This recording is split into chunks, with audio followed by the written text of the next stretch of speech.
Hi Pisces! Welcome po sa ating channel. At ito ang inyong daily gabay tarot reading for October 3, 2024. Please be reminded kung naka-resonate kayo, comment down. Kung hindi kayo naka-resonate, ibigay niyo po sa iba kasi channel reading po ito. This is for you Pisces ngayong October 3, 2024.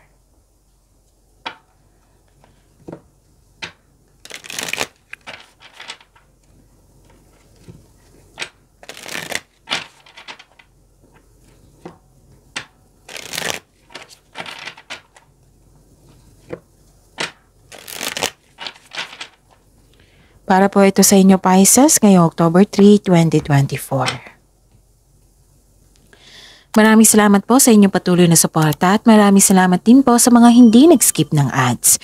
Gamitin ang reading na ito bilang gabay lamang sa mga hindi pa gamitin ang reading na ito bilang gabay lamang sa mga hindi pa nag-subscribe. Subscribe na po kayo at click bell notification para malaman nyo na may bago tayong video. Para sa mga gusto magpa-reading po, may lumabas dyan sa screen nyo ngayon. Panoorin nyo po at sundin ng instruction. Calling the attention sa mga suki ko dito na Pisces.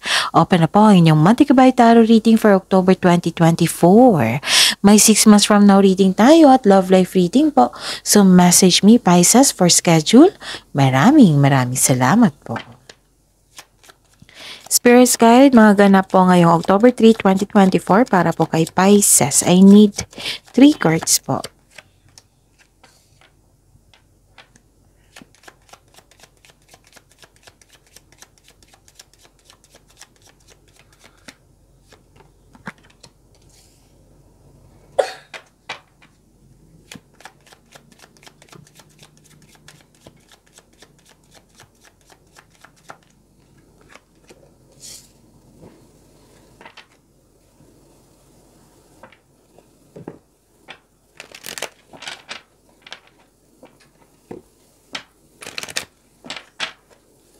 Spirit's Guide, message siya pa para kay Pisces. Ngayong October 3, 2024, I need 2 cards po.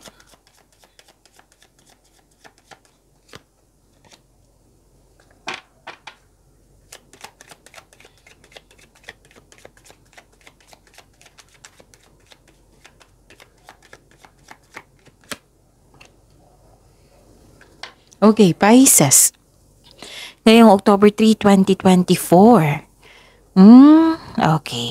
Nag-update kayo dito sa inyong goal, kung saan na kayo. At mas lumawak yung ambisyon mo sa buhay. Nakikita ko dito na malakas ang inyong intuition ngayon. At nang dahil sa ganap na ito, yung malakas ang iyong intuition, nalaman mo kung sino yung taong hindi totoo sa iyo. Okay? Nalaman mo yung taong hindi totoo sa iyo. Okay. Nakita ko rin dito na may kasama ka, sinamahan ka ng favorite person mo.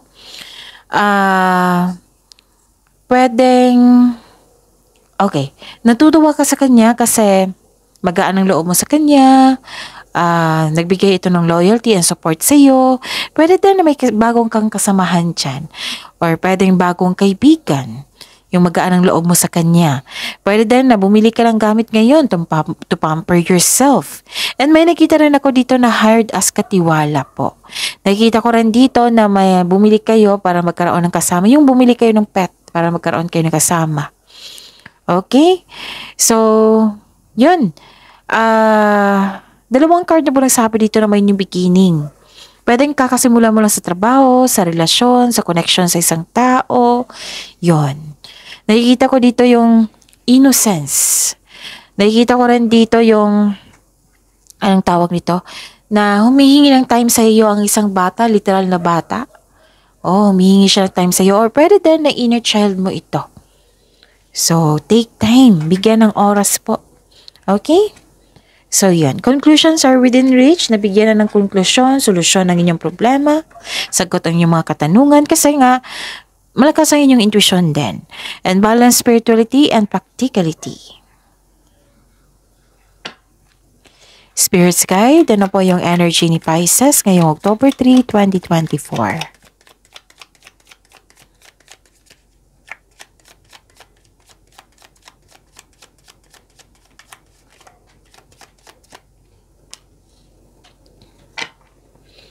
And the clarification of this card po.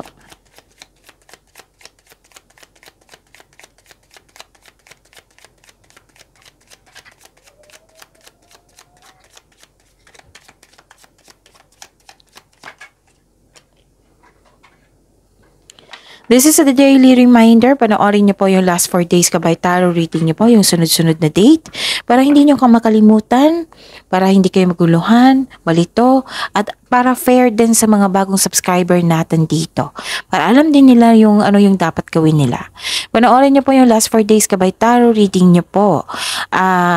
For example, napanood nyo ito ngayong October 3, 2024. Panoorin nyo po yung October 2, 1, September 30, 29. Kung may nakita kayo o narinig kayong repeating message, kailangan nyo po iyan bigyan ng atensyon. Kung maaari po, bigyan nyo po ng solusyon at aksyon. So, yun. Again, calling the attention sa mga suki ko dito na Pisces. Open na po ang inyong Monday Kabay Tarot reading for October 2024. May 6 months from now reading tayo at love life reading po. So, message me, Pisces, for schedule. Maraming salamat po. So, na yung energy mo ngayon, Pisces. Nakikita ko dito, naging honest kayo sa sarili, nanindigan kayo sa inyong desisyon, nagkaroon ng truth seeking. Panahon na para umaksyon ka kung alam mong nasa tama ka. So this card ay sumisimbolo ng katapangan at confidence. So ang sabi ng card dito, be careful lang po daw kayo sa paggawa at pinipiling desisyon. Okay? Okay, may darating na opportunity dito na bibigyan mo ng productivity. Bibigyan mo siya ng action. Ano pa? Ano pa ang ganap? Okay. Nakikita ko rin dito na pinag-isipan mo ng mabuti. Kasi ang sabi ng card dito pag-isipan ng mabuti yung na magkaroon kayo ng konkretong plano, pag-isipan nyo ng mabuti para walang sisi. Ganon. May alok sa inyo na kailangan mong pag-isipan ng mabuti. Dalawang card na po nagsabi niyan kailangan may piliin So, sana'y makagawa kayo ng konkretong plano para makagawa ka din ng best decision. Ang iba kasi sa inyo dito, guarded. Kaya naging wiser ka. Nag-iisip ka kung ano yung dapat piliin. Gusto mo tama na guarded ka at the same time. Okay? Okay. May naalala kayo sa nakaraan. Sabi ng card dito, kailangan mong maging willing mag-move on from the past. Para bumukas yung new doors for you. Okay? Yun. Spirit Guide, Career and Money po ni Pisces ngayong October 3, 2024.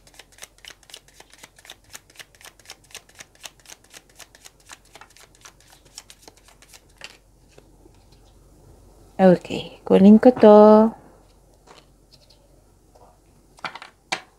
And the clarification of this card po.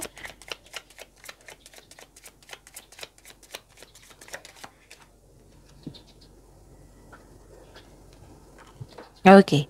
This is your career and money, Pisces. Okay. Nakikita ko dito, may competition dyan, may rivalry dyan sa career and money mo. Pwede nagkaroon ng conflict. Conflict din yan yung rivalry competition, lalo na't unhealthy competition ito. Pero kung competition ito na healthy, o healthy competition, ang saya niyan. Pero nakita ko dito, nagkaroon ng unhealthy competition. Nagkaroon ng struggle or conflict dyan sa workplace mo or yung tao na nakipag-rival sa'yo. Pero hahanap ka ng paraan dito para mabigyan ito ng solusyon. Pwede din umiwas ka. Kasi sabi din ng card nyo po dito na umiwas sa taong toxic. Yes. Ano pa? Nakikita ko dito na okay. This is to remind you, 'di ba? May sabi dito na kailangan mong pumili at magkaroon ng konkretong plano para magkaroon kayo ng best decision, right? So, nakita ko dito na pinupush ng cards nyo na kailangan nyo magkaroon ng konkretong plano. Wastong plano po. Kasi nakita ko dito, some of you na sanay naagapan nyo, nagpabaya po. So, pinupush ng cards nyo dito, Pisces, pag-isipan nyo ng mabuti. Take your time, wag mag-rush. Magkaroon ng wastong plano para makagawa ka ng best decision. Take your time po daw, wag madaliin. Makaka-encounter ka ng immature na tao. Kaya pala may tao ditong immature. Baka humihingi siya ng time sa'yo or nagpapansin lang. Nag-a-advise ka sa kanya. Nakita ko dito na kinakausap mo siya pero ayaw niyang makinig. So, sakit nga to sa ulo. So, kailangan ng pagbalansa dito. Balance spirituality and practicality. And parang nagra-rush po kayo dito. Wag po. Okay? Wag kayong mag-rush lalo na sa paggawa ng desisyon. Okay? Kasi parang na-frustrate ka dito. Gusto kong tuloy-tuloy ito. Gusto kong may ganap talaga. Pero kailangan ng process kasi to It might be tinatas yung patience nyo. So, prove to yourself also. Prove to the universe, prove to yourself also na kaya mo na. Kaya mo nang i-handle itong mga nangyaring ito. Like, sa pagpili, kaya mo na. Kanina pa to pinupush ng cards. Wag kayong mag-rush. Kasi may sabi dito sa energy nyo na yung mabilis na binigyan mo ng aksyon. Kung kailangan pag-isipan po iyan, pag-isipan ng mabuti, huwag niyong i-rush. If you want to see the results, the positive outcome, build concrete plan without rushing. Okay? So, makinig. So, dumilim na sa gitna po, lights on lang po. So, yung kurtina na lang. Okay. Yun tandaan nyo po yung mga advice dito. Kasi yung mga advice, nakatulong yan sa iyo. So, take advantage din kasi malakas ang iyong intuition ngayon. Kasi ang intuition, siya yung magbibigay ng mensahe kung ano yung next step mo, next action mo. At siya din yung magtuturo sa inyo kung saan kayong path na tatahak, yung right path po, patungo sa success. Kung hindi nyo alam kung paano mag-connect sa inyong intuition, and i-google nyo. Okay?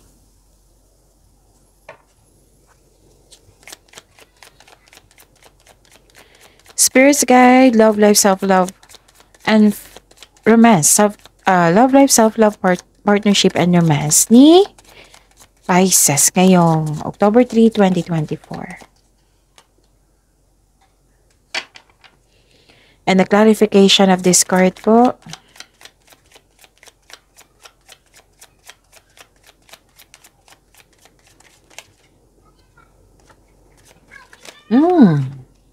So, kunin natin yung pinakauna.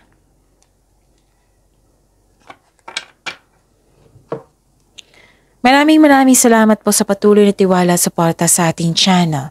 At maraming salamat po sa mga hindi nag-skip ng ads. May lumabas dyan sa screen niya. May lumabas dyan sa screen niyo ngayon. Panoorin niyo po. Kung gusto niyo po iyan, then follow instruction. So, Pisces. Habaan niyo po daw yung pasensya niyo kasi may delay po dito. Kailangan niyo maghintay po daw. Kung may naulit po na problema or sitwasyon, bigyan niyo po daw yan ng solusyon. Sabi po ng card niyo. So, kaya pala may conclusions are within reach dito. Okay, may natanggap kayong opportunity pero hindi mo ito tinanggap dahil sa meron kang dahilan. Pwedeng delay ito sa isang sitwasyon, sa isang bagay, sa pagdating ng tao, sa pag-uusap. Huwag nyo dong i-pressure yung sarili nyo. Parang nagra-rush kayo dito or may iniiwasan kayo. So, uncomfortable ka sa changes kasi may new beginning po dito, diba? So, uncomfortable ka sa changes. Sabi ng card dito, sabi ng card po, remember, this is only temporary. So you have to move forward from a painful cycle to happiness. I-embrace niyo po daw yung bagong sitwasyon. Okay?